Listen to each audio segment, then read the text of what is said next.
Hi, welcome to the City Show. I'm your host, John Zimkus. Today we have two guests, and they both concern things that happen in the spring.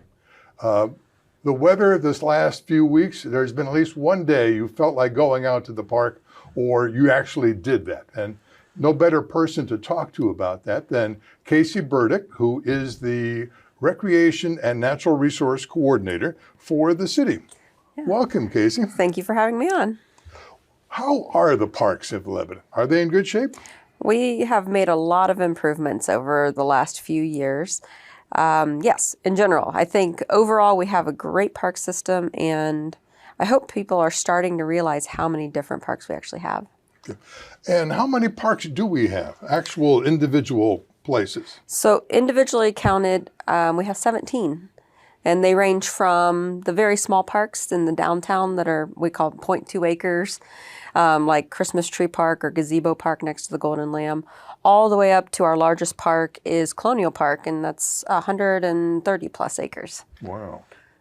Now, I know when the city got Harmon Park, which was well over 100 years ago, 110 years ago or so, it was rather unusual for a town that size to have a park that big. How are we compared to other cities our size in the number of parks we have?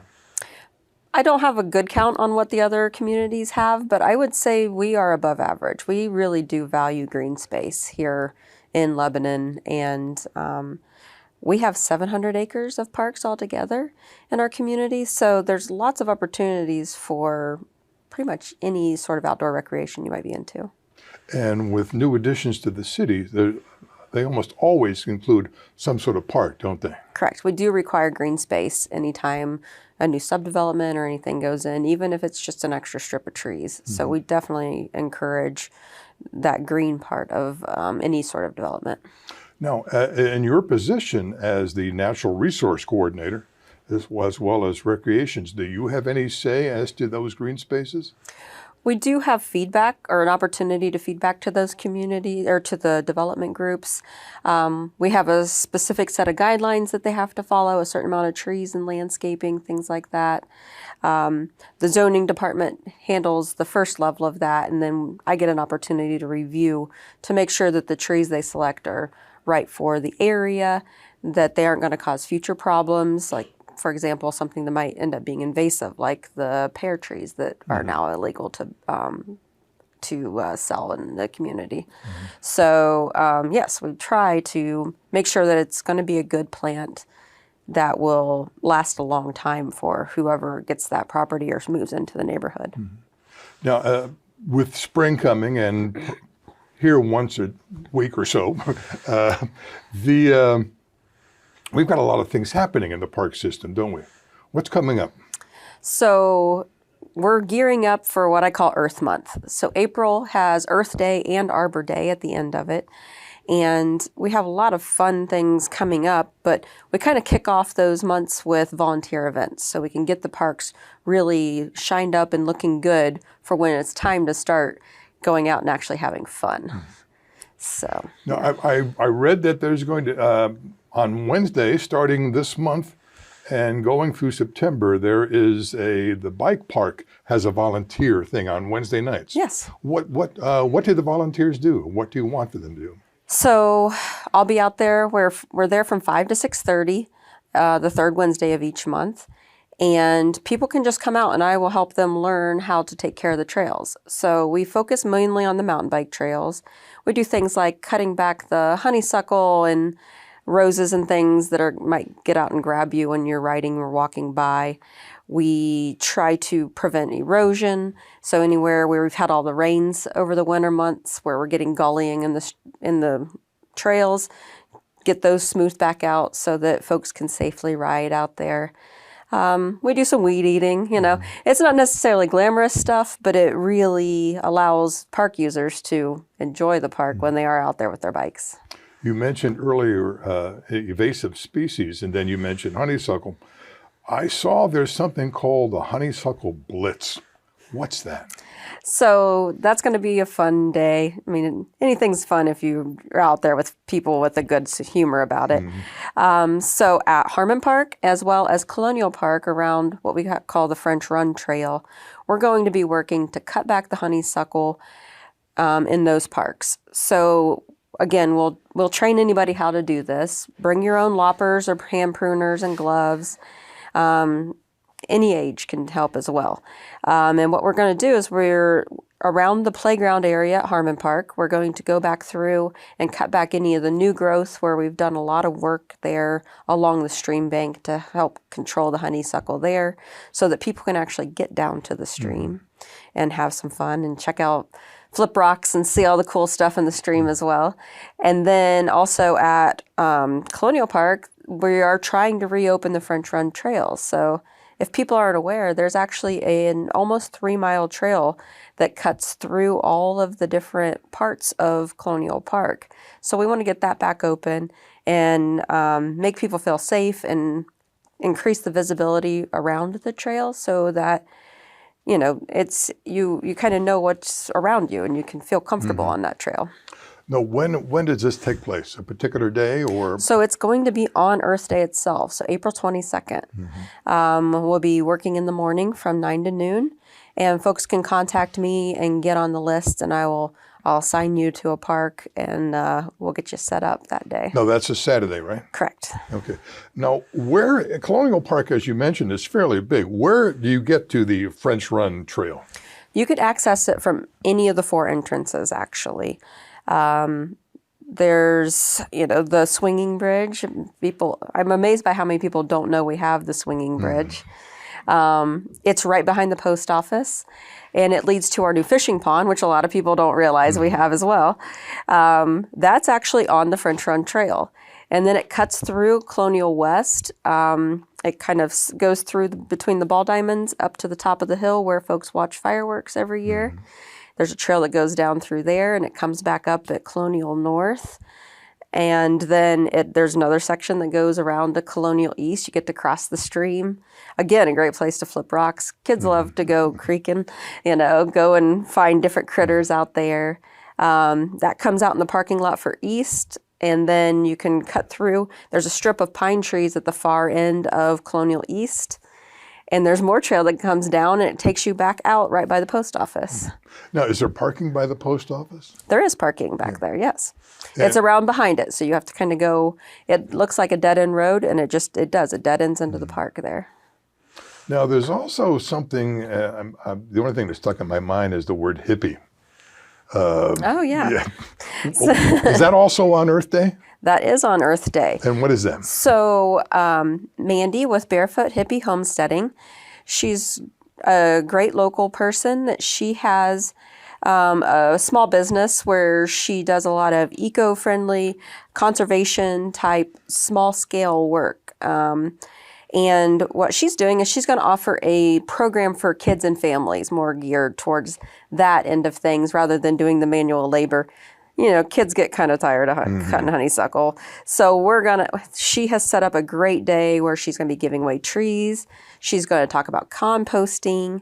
And they're going to allow the kids to plant some marigolds in little pots they can take home. So it's just going to be a lot of fun for the kids particularly. Now, where is that going to be? Miller Park? That's going to be at Miller Eco Park. Yeah. So at our new Welcome Center. It'll be open. Now, is that open? It will be open by then. Oh, good. So the grand opening is actually scheduled for the end of March here.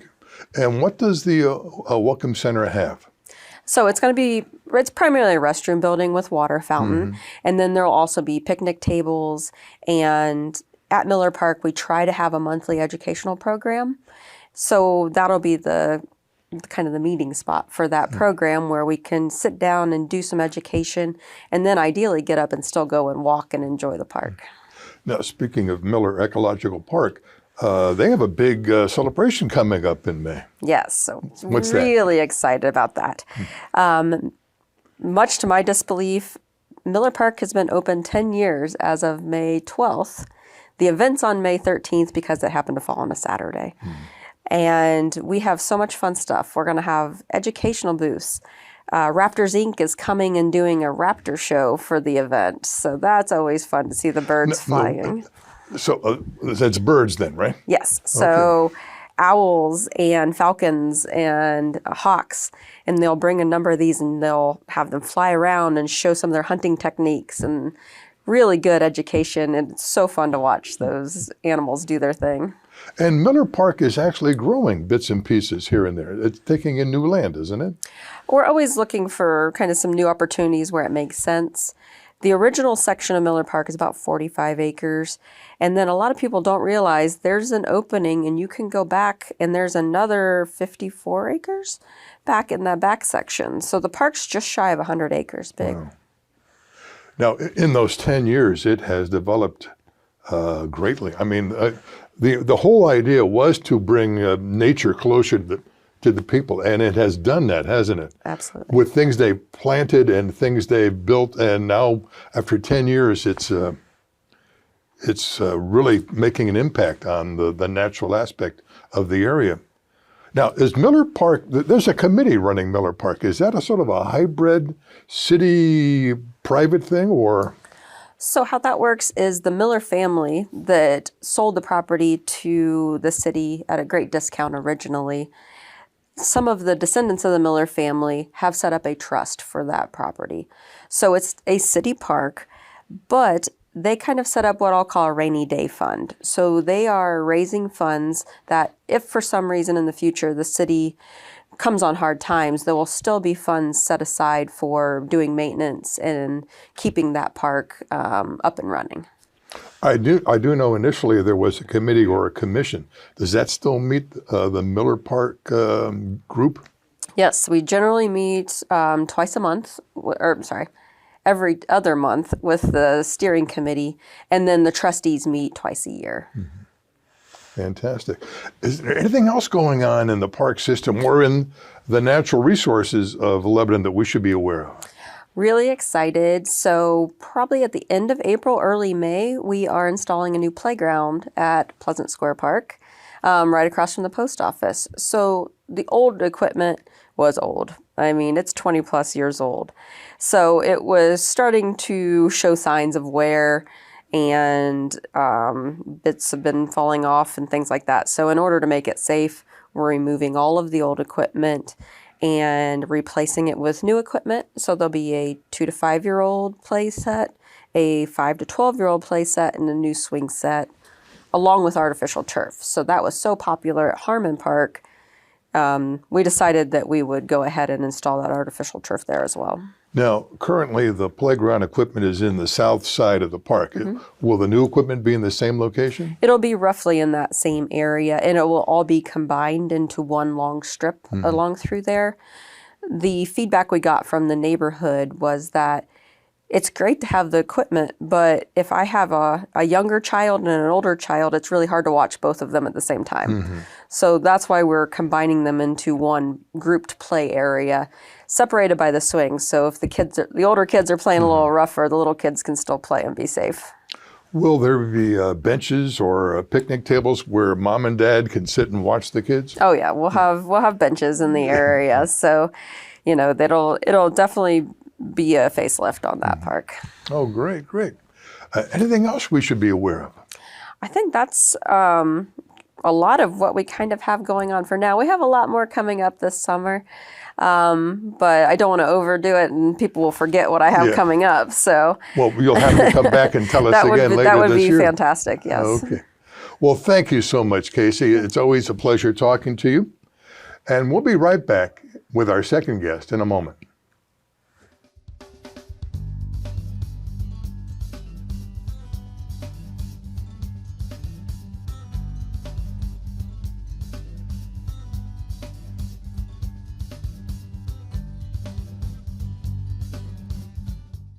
Welcome back. Now, we talked about spring in the parks, but something else that happens in spring, it's tax time. And Lebanon does have an income tax, which we need to pay to help Lebanon grow. And the person we're going to talk to today is Samantha Radicke, who is the income tax auditor for the city of Lebanon. Welcome, Samantha. Hi, how are you? I'm doing quite well. Good. So, who has to file their income tax for Lebanon? So all residents are actually required to file a tax return with the City of Lebanon. We do impose taxes to be filed for individuals who are under 18, and that might be working. And then also we also require individuals who are not working to file a tax return, as well as the working individuals that file. Businesses inside the city limits are required to file a tax return as well. There's only two exceptions to the filing requirement. We do allow retirees to be exempt from filing and people who are on disability. So SSI individuals also are exempt from filing. Okay. And what percentage of their income goes to Lebanon income tax? So our tax rate is 1%. So 1% of their income is subject to the Lebanon tax. And when is it due? This year is a little unique. So the due date is April 18th, 2023. Normally, as most know, it's April 15th, but we've moved it to the 18th this year because that's what the federal and state have moved it to, due to the 15th being on a Saturday, and they've moved it to Tuesday, the April 18th. Okay. Now, how does someone file their income tax to Lebanon? So we have a couple different options for residents where we do not have electronic filing. A lot of people choose to come in the office during normal business hours, Monday through Friday, 8 to 4:30. We really like that option because it's more personable. We can prepare their tax return right on the spot for them. And of course, that's at no cost to the residents. A lot of our residents choose to have their taxes prepared by a CPA or tax professional, but we do that at no cost as well. So we always like to remind people that we can prepare the tax return and they can come in the office and file. We do have a drop box that is utilized mainly for utility payments in the utility department, but as long as they put tax department on that, there's a drop box behind our building that's open all the time, 24/7. And then we also, a lot of people choose to mail in their tax documents. We do ask because the mail, can have delays with tax documents. If they send it via mail, try to send it certified. That way they get a receipt, so that way they don't have any late filing fees. And then we just recently have a electronic submission through our online portal. So you can register with an email address and password on our website. And from there, you can just upload your documents to us, and then we can print them and then prepare them and mail them out. Now, do you need an appointment to have the city help you prepare your taxes? Appointments are not required. They are very helpful, though, because around tax season, we definitely have several people in line, so we get a little busy. And the appointment just guarantees that their appointment is going to be at that date and time, and then they don't have to wait in the long lines. So walk-ins are welcome, but we do have the appointments for those who just want to get in and out. We have somebody in our office that handles the appointments only, so that way they don't have to, because sometimes our lines can be an hour wait, depending on how long, how much closer we are to the deadline. The closer we get to the deadline, we definitely have longer wait times. How many people in the office are there to help people with their taxes? So we have 2 tax auditors that sit at the front. Ironically, we're both named Samantha, so that makes things really nice and easy. And then my supervisor is Elizabeth. She handles a lot of the tax appointments. And then Lebanon's really great about cross-training. So we have 2 others that are in the finance department who have worked in tax. So they also help when we get closer to the tax deadline. So we're up to 5 with their help that actually prepare the returns. And then we have several others in the building that don't necessarily prepare and file the tax returns, but they're doing other things like helping with the lines and managing the lines and maybe collecting payments and stamping their paperwork for drop-offs and making copies.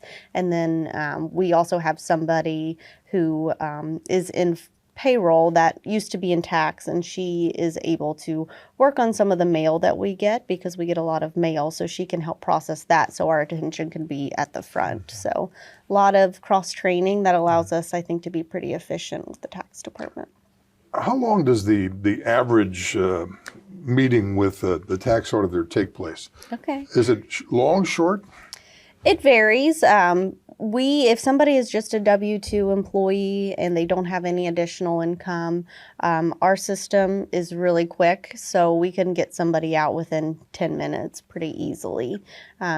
Things that usually prolong the process is if they are a partial year resident, meaning they've moved in or moved out at some point during the year, we prorate their tax return, and by doing that, we just take the days in that they're in the city versus the days worked or days out, and we just use that percentage to calculate what is actually taxable to us, because if they weren't a full year resident, we don't want to tax their income at 100%. So those ones take a little bit longer, and then there are other individuals that have self-employment, rental property that become taxable to the city, and they can take a little bit longer depending on how many properties they might have. Now, with that in mind, the partial being a citizen or being here, say someone's in construction and, for 3 months they're in this town working, and for 3 months they're in that town. Every time they work someplace else, that changes that, doesn't it? It does. So you're required to pay the tax where you're performing the work. So a lot of people who are in construction are 1099 employees, so they don't necessarily get a W-2. They become a self-employed, and then that goes on a Schedule C when they file the federal return.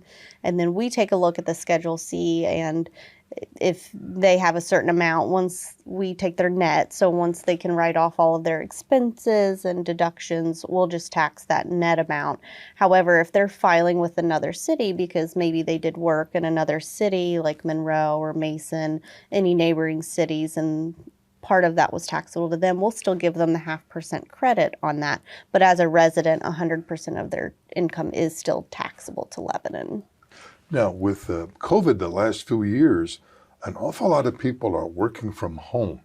How does that change the city income tax? So that is a big topic in the tax world right now. We have a quarterly meeting, we call it SWOTA, for all of the other municipalities locally, and we kind of meet together and talk and discuss topics. And this has been a big one that we have discussed lately, just to see how other departments are doing and other municipalities are handling the work from home process, because there's two different things that go into that. A lot of people are seeing some refunds because they're incorrectly being withheld. So maybe they were working in Mason, but they live here and they work remote, but taxes maybe were still being withheld for Mason. They are entitled to a refund for Mason because they weren't actually performing the work in Mason. So they can request a refund for any taxes that might have been incorrectly withheld. And vice versa, if they don't live here and they were working here, or their principal place of business was here, and then all of a sudden during COVID they started working remote and say they're a resident in Monroe, then at that point we would owe them a refund because they shouldn't have been withheld for Lebanon. So the remote world has definitely taken off, and we've seen a huge increase in remote workers for sure. And we just kind of educate people when they come in, what they're required to do, what they're required to be withheld, and if they should or should not be due a refund for other cities. And we kind of help them navigate. I've been able to go onto these websites for these other cities and print them. At Lebanon, it's called a non-resident refund request, so they can just submit the non-resident refund request and get that refunded. But in theory, if they're working from home, they're required to have that tax withheld where they're working, which is their remote location. Now, even though their company may be withdrawing their local tax, they still have to submit a Lebanon tax form. If they're a resident, they are still required to file, because even if their taxes are being withheld, there's some confusion because they might not think that they're required to file. However, when a company sends us these withholding payments for their individuals or their employees, the company just gives us a big lump payment and says, here's, all the withholding payments that we withheld for Lebanon for these employees. And we don't know how to distribute that. We don't know what percentage goes to this individual. So that's why it's crucial to file, because the W-2 that they provide us when they file their tax return will allow us to then take all of the money we receive from those withholdings and give them the proper credits that they should have. So that's why it's really important to file. What would happen if an individual doesn't file that? He thinks the company is withholding and he thinks everything is fine and they don't file. Is there a penalty? There is. We follow suit with what the state does. So our late filing fees are $25 for every month that they're late. And as of right now, they we do put a cap at $150. So we do stop it at $150. So that's the maximum penalty you can have on each tax return for each year. So if somebody's 4 or 5 years behind, it can definitely pile up. Lebanon does a great job at making sure we send notices to these individuals, just reminding them that they've not filed a tax return yet, because we understand there is some confusion. So we try really hard at the beginning of the year, before the deadline even approaches, we send postcard reminders saying, this is the due date, don't forget that you need to file, and so forth. And we also, when we get reconciliations from these employers, if there is a W-2 that they've given us that maybe we don't have an account for, we'll send them a letter saying, hey, your employer let us know you are working inside the city limits. You're required to file a tax return. So we do a good job at letting our residents know if they're required to file or not. Now, the working at home because of COVID probably has cut down the money large cities are getting, but cities like Lebanon probably have increased in the taxes they collect because people working at home. I would say that that's a pretty fair statement, just because the larger cities, they are seeing probably a reduced amount of individuals that are actually working at the business or the facility. They are still getting, of course, the money from the net profit return, which is just what the business files, because they work remotely doesn't mean the business itself needs to file within that municipality, because at that point they don't necessarily have nexus over that in that city, just only where the, I guess, profits are being earned. So we as Lebanon, where we're smaller, I think it's not affected us too much. I think we've definitely seen an increase in withholding accounts that are being created for the remote workers, for sure. So I think Lebanon has seen a little bit of an increase in that. What does somebody have to send in with their tax? What forms are needed? Depending on their circumstances, we generally always require the first page of the federal 1040. For senior residents who file a senior tax form with the IRS, they actually have to submit page 1 and 2. But for the most part, it's the federal 1040, which is what they file with the IRS. If they are working for an employer, they're required to also submit their W-2s. And if they are self-employed, they do also need to send in a federal Schedule 1, federal Schedule C, and federal Schedule E. And then there are some things that are taxable that might not be like just ordinary on a normal tax year. One I saw this morning actually was some gambling earnings, so that is taxable to the city. Mm-hmm. So we require the federal Schedule 1 to show what that additional income is, so we can determine if it's taxable or not. Unemployment shows up on a Schedule 1, so if somebody had any unemployment wages, we do not tax unemployment, but we do need to see the federal Schedule 1 that shows what that income is, so that way we don't tax it. So sometimes we request a lot of documents just to make sure we're doing the right thing and taxing the right things that we're supposed to tax. So we might require additional documents, but it's usually just the W-2 and the federal 1040. Now, if a citizen needs help filing, but they can't make it to the city building during business hours, what can they do? So the drop box comes in handy. That is the one that's behind our building in the alleyway. There's a metal drop box, and if they just put their tax documents in an envelope and put tax department on there, we will get it. If it's already prepared, meaning they've had a CPA or tax accountant prepare it and they just want to submit it, that'll go in our drop box and we'll process it. If they're wanting the taxes to be prepared, we are requesting individuals to make sure they get those documents to us by March 31st, so we have sufficient time to send them an invoice if there's a balance due, because that balance due is still required to be paid by the April 18th deadline. So they put those documents in the Dropbox. You prepare what they owe. You probably keep the documents, correct? And notify them this is what you owe them. Correct. When we request documents, we try really hard to make sure we request copies, because we do not want to take people's original documents. Okay. So we do always ask for copies. If we notice that it looks original, like W-2s look pretty original, if it looks original, we do a good job at making a copy and sending them their originals back. Okay. Some people send their entire packet that they get from their tax preparer, and we'll just call them, because at that point it's usually pretty large, and we'll call them, ask them to pick it up. So we just ask for just copies and just get it to us if they want it prepared by us by the March 31st deadline.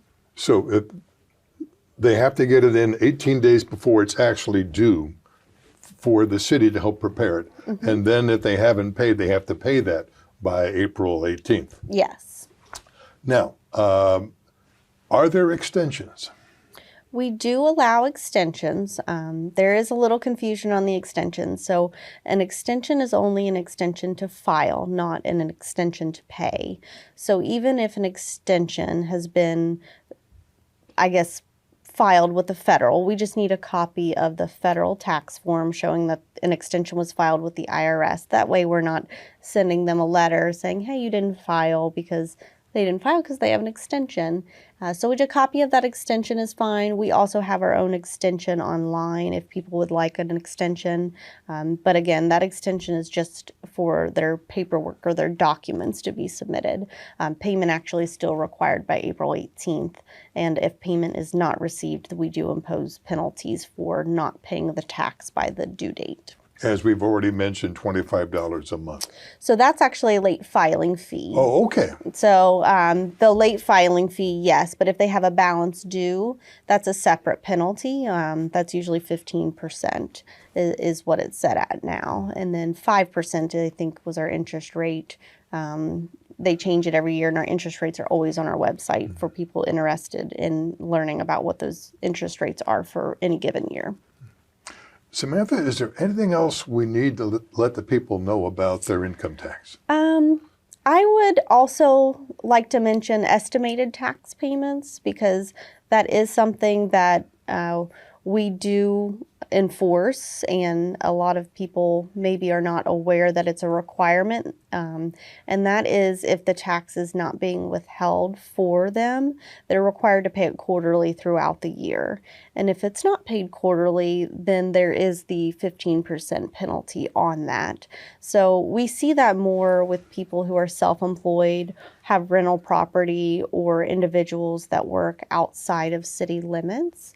The individuals that work outside of city limits only get that 0.5% credit with Lebanon. So if we expect them to have a tax liability owed to us of at least $200, then they have to pay it quarterly throughout the year.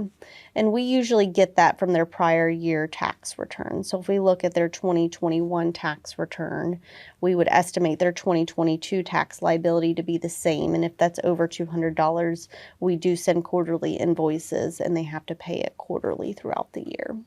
Now, if somebody has a question about their city income tax, how can they get those answered? So we have an email address, and then we also have a phone number.